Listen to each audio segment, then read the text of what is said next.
hadda ka hor ayaan waxaan ka maqlay qiso yaab leh dalkaas sacuudiga aan joognay nin ayaa hooyadiis daaweynaatay ayaa la deganayd marka waxay deganayd guriga fillooyin iyo waxbaa loo dhistaa meel sare oo qol ah oo la seexiyo dadka shaqaalaha ah meesha la seexiyo ayay deganayd hooyadu ninka iyo xaaskiisii carruursiina waxay ku jiraan guriga ku jiraan maalintii dambe ayay meel gaartay way soo noqotay markay soo noqotay waxay aragtay gurigiioo la xiray qolkii ay seexanaysay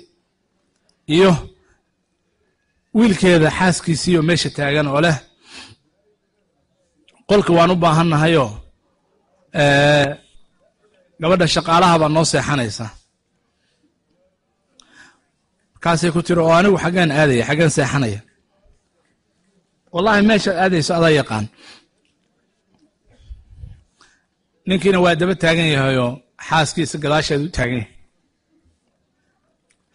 markaasay tiri meesha aadayso adaa yaqaan shandadeediina bannaankaa loo soo dhigay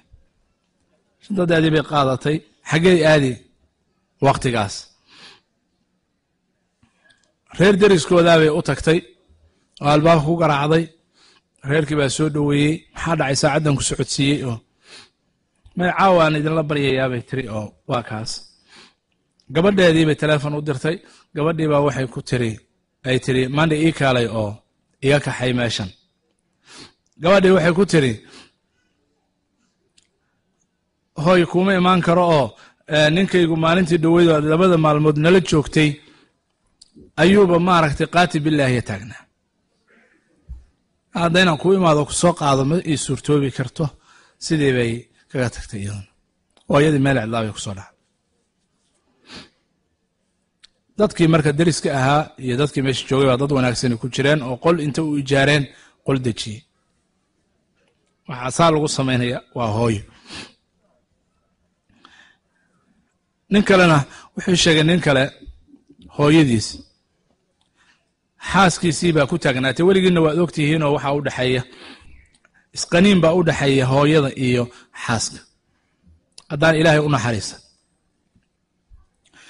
gabdhuhuna waa inay ilaahay uga baqaan hooyooyinka ninkan adigu ma aadan soo dhalin uurna ma aadan ku soo qaadin ma aadan soo korin ma aadan soo nuujin markuu dhibka badnaa oo kaadi iyo xaar ahaa ma aadan adigu kuma soo rafaadin isagoo weyn oo barafuun le baad aragtay